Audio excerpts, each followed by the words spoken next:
na yi gamo, na yi gamo,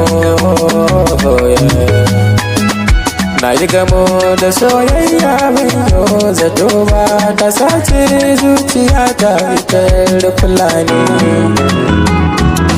Gani cikin dagar kuna doso fulani, kyakkyawar kala kimin iso fulani, kuda mai kiya ko ba sa so fulani, bana yin jira kwallon karaso fulani, na yi wanka har da maso so fulani, domin ke zana je amso fulani. Oh, fulani wayo ni kaina, wayo ni kaina.